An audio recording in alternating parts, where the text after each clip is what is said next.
मौलिक Bhagat, MD, Nascent Info Technology Private Limited, Ahmedabad, और online माध्यम से जुड़े पार्क और नेसेंट इन्फोटेक के सारे वरिष्ठ सीनियर रिप्रेजेंटेटिव्स और विभिन्न मंत्रालयों और राज्य सरकारों के अधिकारीगण, विशेषज्ञ और वैज्ञानिकगण और रक्षा संपदा के सभी हमारे अधिकारीगण, देवियों और सज्जनों, यह जानकर मुझे सुखद अनुभूति हुई है कि कुछ समय पहले आपने कोई वृक्षारोपण किया हो और 6-7 माह बीतते बीतते उसका फल आपके हाथों में हो। अभी दिसंबर 2021 में मैं डायरेक्टरेट जनरल डिफेंस स्टेट्स द्वारा स्थापित एक centre of excellence for satellite and unmanned remote vehicle initiative का उद्घाटन करने के लिए आप लोगों के बीच उपस्थित हुआ था। और कुछ ही दिन पहले मुझे जानकारी दी गई कि इस सेंटर ने लैंड मैनेजमेंट से संबंधित कई महत्वपूर्ण सॉफ्टवेयर डेवलप किए हैं। मेरी नजर में यह एक बड़ी उपलब्धि है। मुझे अच्छा लगा जब मुझे बताया गया कि इन सॉफ्टवेयर को सभी कैंटोनमेंट बोर्ड्स में सफलतापूर्वक प्रयोग में लाया गया है। और मुझे तब और अच्छा लगा जब मुझे बताया गया कि डीजीडी इस फल को अकेले नहीं खा रहा है, बल्कि इसे साझा करने के लिए आज सेंट्रल और स्टेट गवर्नमेंट्स के अनेक ऑर्गेनाइजेशंस, म्युनिसिपल कॉर्पोरेशंस और डेवलपमेंट अथॉरिटीज को भी आमंत्रित किया गया है। इसलिए इस आयोजन के लिए मैं डीजीडी और इससे जुड़े समस्त लोगों को हार्दिक बधाई देता हूं। साथियों, पिछले कुछ समय से मैं देख रहा हूं कैंटोनमेंट बोर्ड्स के डेवलपमेंट और वहां के निवासियों की सुविधा के लिए डीजीडी द्वारा अनेक महत्वपूर्ण कदम उठाए गए हैं। वह चाहे देश में पहली बार लगभग 18 लाख एकड़ डिफेंस लैंड्स के सर्वे और उसके डिजिटाइजेशन का कार्य हो, ई छावनी पोर्टल की शुरुआत हो, सेंटर ऑफ एक्सलेंस की स्थापना हो, या इसी प्रकार के अन्य कार्य। डीजीडी लगातार कुछ न कुछ नई पहल करते हुए कैंटोनमेंट बोर्ड्स की बेहतरी के लिए आगे बढ़ रहा है। सेंटर ऑफ एक्सलेंस की परिकल्पना एक ऐसे सेंटर के रूप में की गई थी जो लैंड सर्वे में लेटेस्ट टेक्नोलॉजीज के प्रयोग को बढ़ावा देगा, ड्रोन और सैटेलाइट इमेजरी के माध्यम से प्राप्त आंकड़ों का विश्लेषण करेगा और इफेक्टिव लैंड मैनेजमेंट में इसका इस्तेमाल भी करेगा। इसके लिए इस सेंटर ने पिछले 6-7 महीनों में Bhabha atomic research centre, Visakhapatnam Bhaskaracharya institute for space applications and geo informatics, national remote sensing centre, IIT Delhi और अदर सेंट्रल गवर्नमेंट ऑर्गेनाइजेशंस के साथ मिलकर कार्य किया है और इफेक्टिव लैंड मैनेजमेंट के लिए geographic information system based software भी डेवलप किए हैं। इस प्रोसेस के दौरान सेंटर ने अपने जीआईएस और रिमोट सेंसिंग बेस्ड टूल्स की इफिकेसी को बढ़ाने के लिए प्राइवेट सेक्टर के साथ भी कोलैबोरेशन किया है। साथियों, सेंटर ऑफ एक्सलेंस द्वारा पिछले दिनों में जो कुछ महत्वपूर्ण सॉफ्टवेयर डेवलप किए गए हैं, उनमें से कुछ का जिक्र मैं यहां करना चाहूंगा। उनमें एक है artificial intelligence based change detection software. इस सेंटर ने अपने सहयोगियों के साथ मिलकर यह सॉफ्टवेयर डेवलप किया है जो नेशनल रिमोट सेंसिंग के सेंटर सैटेलाइट इमेजरी का प्रयोग करता है। इसके द्वारा किसी जगह पर हुए लैंड यूज में परिवर्तन के बारे में आसानी से पता भी लगाया जा सकता है। और इस सेंटर ने देश के सभी जो हमारे 62 कैंटोनमेंट्स में इस एप्लीकेशन का प्रयोग किया है और वहां की स्थितियों का जायजा भी लिया है। मुझे बताया गया है कि इस एप्लीकेशन के इस्तेमाल से कैंटोनमेंट बोर्ड्स के सीईओज यह पता लगा सकते हैं कि किस जगह पर लैंड यूज में क्या चेंज हुआ है और वह चेंज लीगल है या नहीं है। कई ऐसी जगहों पर जहां अनऑथराइज्ड कंस्ट्रक्शंस और इंक्रोचमेंट्स का पहले पता नहीं चल पाया था, इस सॉफ्टवेयर की सहायता से बहुत आसानी से पता लगाने में कामयाबी हासिल हुई है। और अभी तक इस तरह के अनऑथराइज्ड कंस्ट्रक्शंस और इंक्रोचमेंट्स का पता फिजिकल वेरिफिकेशन के आधार पर किया जाता रहा है। पर यह न केवल टाइम कंज्यूमिंग है, बल्कि उनमें मानवीय त्रुटियों की भी संभावना लगातार बनी रहती है। यह software land holding and land using departments द्वारा सर्विलेंस को बढ़ाने और बड़े पैमाने पर अनऑथराइज्ड कंस्ट्रक्शंस और इनक्रोचमेंट्स को रोकने में सहायक होगा, ऐसा मेरा विश्वास है। साथियों, मुझे यह भी जानकारी दी गई कि सेंटर ने नैसेंट इन्फो टेक्नोलॉजी प्राइवेट लिमिटेड के साथ एक्टिव पार्टिसिपेशन के साथ डिफेंस लैंड के लिए जीआईएस टेक्नोलॉजी पर आधारित लैंड यूज एनालिसिस सॉफ्टवेयर भी डेवलप किया है और यह देश के किसी भी हिस्से में स्थित किसी भी जगह का एनालिसिस जीआईएस और रिमोट सेंसिंग टेक्नोलॉजीज के आधार पर करने में सक्षम है। और यह न केवल डिफेंस से संबंधित बल्कि अन्य गवर्नमेंट डिपार्टमेंट्स की भी फ्रेश लैंड एक्विजिशन और एग्जिस्टिंग लैंड के ऑप्टिमम यूटिलाइजेशन में भी मदद करेगा।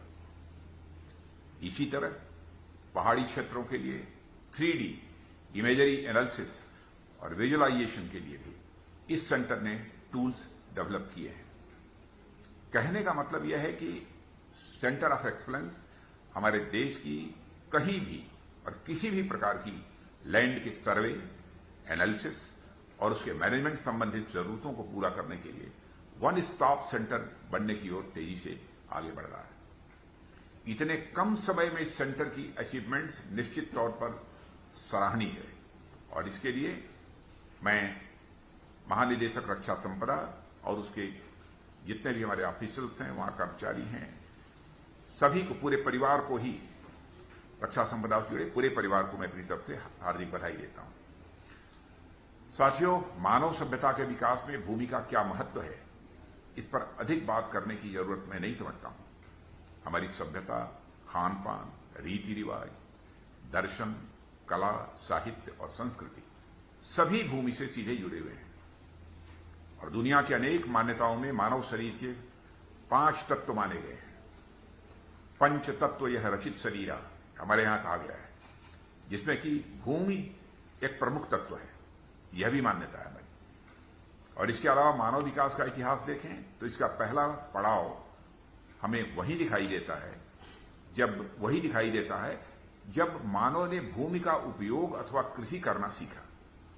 हमारे वेदों ने तो जो संदेश मानवता को दिए हैं, माता भूमि है पुत्रोहम पृथिव्याम, उनमें से एक है, यानी भूमि हमारी माता है और हम सभी इसकी संतानें हैं।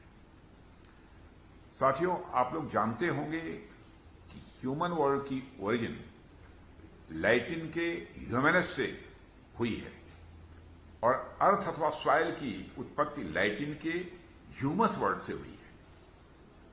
यह दोनों ही वर्ड्स आपस में काफी सिमिलर हैं और मानव और भूमि के संबंधों को स्वतः यह अभिव्यक्त भी करते हैं।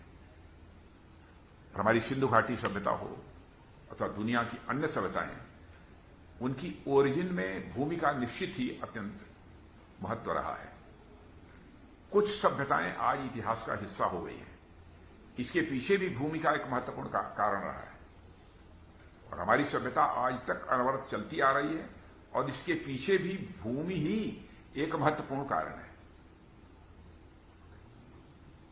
साथियों, लैंड और सिक्योरिटी के बीच भी बड़ा गहरा संबंध होता है और इस संदर्भ में हम देखें तो पाएंगे कि ऐसी भूमि जहां पर प्रोडक्टिविटी अधिक होती है, वहां समृद्धि होती है और आपसी संघर्ष भी कम होता है, जबकि ऐसी भूमि जहां पर प्रोडक्टिविटी और नेचुरल रिसोर्सेज की कमी होती है, वहां अशांति की संभावना भी स्वाभाविक रूप से अधिक होती है। और इसके अलावा लैंड को लेकर कई बार ऐसे मुद्दे हमारे सामने आ जाते हैं जो अच्छे भले डेवलपमेंट प्रोसेस में बैरियर बन जाते हैं। मैं एक किसान का बेटा हूं और देश का एग्रीकल्चर मिनिस्टर भी रहा हूं। आप सब भी जमीन से जुड़े हुए लोग हैं और देश की जमीनी स्थिति से भी आप अच्छी तरह वाकिफ हैं। जमीनी विवाद तो मैं समझता हूं ऐसा विषय है जिसे शायद ही कोई अछूता हो। आम आदमी से लेकर गांव, शहर, नगर, कस्बे, गली कूचे, किसान, इंडस्ट्री, मंदिर, मस्जिद, डिस्ट्रिक्ट, स्टेट्स और नेशन तक को इस विवाद से दो चार होना ही पड़ता है। आप गांव घूमिए, हर गांव में आपको एक दो आदमी ऐसे जरूर मिलेंगे जो खेत की मेड़ काट छांट कर अपना खेत एक्सपेंड करने के लिए वह जाने जाते हैं। मेड़ आप लोगों को मालूम होगी कि दो खेतों के बीच हुए डिमार्केशन को कहते हैं, उसे मेड़ कहा जाता है, और यह लोगों के आने जाने के भी काम आता है। इसी प्रोसेस से खेती से लगी पगडंडी, खड़ंजा या रोड भी कब यह आधी हो जाती है पता भी नहीं चलता है।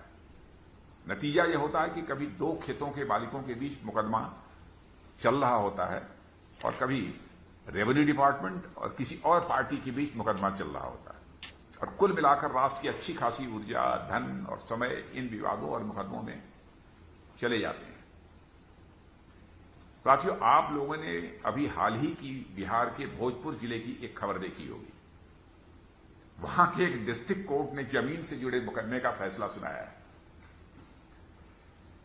जो पिछले 108 साल से चला रहा था। दरबारी सिंह नाम, यदि पढ़ा होगा आपने तो, दरबारी सिंह नाम के एक व्यक्ति ने कुछ जमीन खरीदी थी और उसे लेकर विवाद हो गया था, और 1914 में उन्होंने कोर्ट में दावा दायर किया था। तब से अब तक दो वर्ल्ड वार हो गए, भारत आजाद हो गया, भारत और पाकिस्तान का बंटवारा हो गया, जमीन बेचने वाले नाथुनीन खान के परिजन पाकिस्तान चले गए, पीढ़ियां बदल गईं, जाने क्या क्या बदल गया, पर मुकदमा जस का तस चला रहा था और 4 पीढ़ियां खप गई।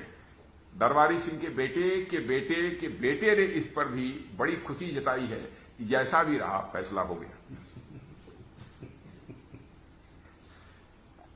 साथियों, ऐसे एक नहीं अनेक मुकदमों के बारे में आप सभी ने सुना होगा जो बहुत लंबे समय से खींचे चले आ रहे हैं, और हमारे देश में कोर्ट्स में जितने भी केसेस पेंडिंग हैं उनमें लैंड रिलेटेड केसेस की बहुत बड़ी संख्या है। बाकी केसेस में कोई समस्या आती है तो वह समस्या स्वाभाविक रूप से एक खबर बन जाती है, पर लैंड के केस में कोई समाधान आता है तो वह समाधान खबर बन जाता है। यह स्थिति है आज की, जिसे हम सबको समझने की जरूरत है। साथियों, लैंड की क्लियर डिमार्केशन और उनकी ओनरशिप संबंधित विवादों के चलते उस स्थान की सोशियो इकोनॉमिक स्थिति पर भी स्वाभाविक रूप से प्रभाव पड़ता है।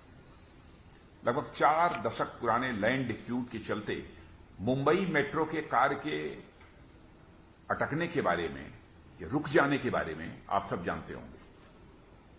इसके चलते न केवल शहर में लंबे समय तक भीड़ भाड़ की स्थिति बनी रही, बल्कि अच्छा खासा इन्वेस्टमेंट भी रुका रहा, और इसका प्रभाव लोकल इकोनॉमी और एम्प्लॉयमेंट आदि पर भी पड़ा है। यानी लैंड से संबंधित इश्यूज हमारे जीवन, समाज और राष्ट्र के अनेक ऐसे पक्षों को प्रभावित करते हैं जिनके बारे में आमतौर पर हमारा ध्यान कभी जाता ही नहीं। इनसे समाधान के लिए सरकार ने अनेक ऐसे कदम उठाए हैं जिनके बारे में पहले कभी सोचा ही नहीं गया था। माननीय प्रधानमंत्री श्री नरेंद्र मोदी जी के नेतृत्व और मार्गदर्शन में लैंड से संबंधित अनेक आर्काइक लॉज, जिनकी वर्तमान में रेलेवेंसी नहीं रह गई थी, उन्हें रिपील कर दिया गया है, और आज हमारा देश उन देशों में से एक है जहां गांवों में भी ड्रोन्स की मदद से लैंड रिकॉर्ड्स मेंटेन किए जा रहे हैं।